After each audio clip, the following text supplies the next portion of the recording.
Just a simple 3 techniques for increasing your bone strong.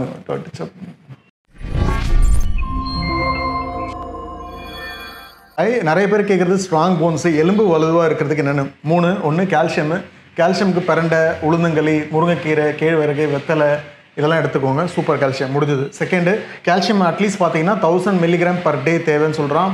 மென்னுக்கு உமனுக்கு ஜாஸ்தி வேணும் 1200 சொல்கிறாங்க. ஏஜ் ஆக இன்னும் ஜாஸ்தி தேவைன்னு சொல்கிறாங்க. நான் சொல்கிறது வந்து 19 வயசுலேருந்து 50 வயசுக்குள்ளே ஐ திங்க் மெனோபாஸ் ஏர்லி ஆச்சுன்னா ஒன்று லேட் ஆச்சுன்னா ஒன்று பீரியட்ஸ் அது ஒருத்தவங்களும் மாறும். பட் இன் ஜென்ரல் உமனுக்கு வந்து 1200 மில்லிகிராம் முடிஞ்சது. செகண்டு வைட்டமின் டி வெயில், அதுக்கப்புறம் நம்ம ஏற்கனவே சொல்லியிருக்கோம் வீடியோவில் சோயா சீஸ் எல்லாம் அது நீங்கள் பார்த்துக்கோங்க. அந்த வைட்டமின் டி ஒரு நாளைக்கு 600 தேவைன்னு சொல்லி இன்டர்நேஷனல் யூனிட் சொல்லுவாங்க 600 தேவைன்னு சொல்கிறான். அதே மாதிரி வயசாகிடுச்சு 70 வயசுக்கு மேலே ஆச்சுன்னா 800 தேவை. ஸோ சன்லைட் அதிகமாக போகணும் வயசானவங்க, அதுவும் பார்த்துக்கோங்க. Evening sunlight best.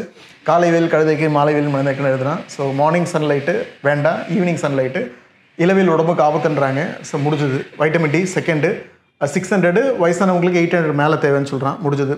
So sunlight போங்க, ஈவினிங் ஒரு அட்லீஸ்ட் ½ அன் ஹவர் தாராளமாக போதும். தேர்டு வந்து பார்த்தீங்கன்னா எக்ஸசைஸு, ஜாகிங்கு, கிளைம்பிங் அப் ஸ்டேர்ஸ், படிக்கட்டு ஏறுறதெல்லாம் இறங்குறது. இப்போ வயசாகும் போது அந்தளவுக்கு ஸ்ட்ரெயின் பண்ணாதீங்க.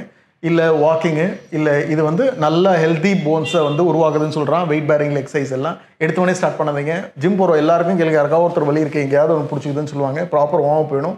So strengthening exercise. 3 கால்சியம் சொல்லிட்டேன், பிரண்டை உளுந்தங்களி முருங்கைக்கீரை கேழ்வரகு வெத்தலை இதெல்லாம் எடுத்துங்க. வைட்டமின் டி வெயில் சொல்லிட்டேன். தேர்டு வந்து எக்ஸசைஸு.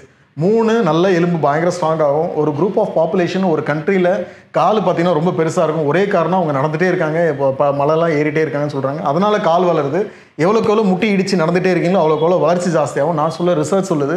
என்ன சொல்கிறேன், இன்ஃப்ளேட்டு ஒரு கால் எப்போ வளரும்னா கால் டுவர்ட்ஸ் த நீ அண்ட் அவே ஃப்ரம் த எல்போன்னு சொல்லுவாங்க. டுவர்ட்ஸ் த நீனா இந்த போன் ஃபீமர் போனோட லோவர் பார்ட்டும் அப்பர் பார்ட் ஆஃப் டிபியாவோட அப்பர் பார்ட்டு தான் வளரும். இடிச்சு வளர்ந்துட்டே இருக்கும். ஸோ எவ்வளோக்கு எவ்வளோ நடக்கிறீங்களோ அவ்வளோக்கு எவ்வளோ முட்டி வளரும், எவ்வளோக்கு எவ்வளோ வெயிட்டு தூக்குறீங்களோ அவ்வளோக்கு எவ்வளோ கை வளரும். ஸோ அது வந்து சின்ன பிள்ளையிலேருந்தே பண்ணணும். எடுத்தவொடனே நீ நடந்துட்டேன் ஒரு 25 30 40 வயசு ஆகிப்போச்சு, இன்றைக்கி நடக்கிறேன் எனக்கு கால் வளருமானா என்ப்ளேட்டோட க்ரோத்தில் நின்றுடும். So just simple 3 techniques for increasing your bone strong.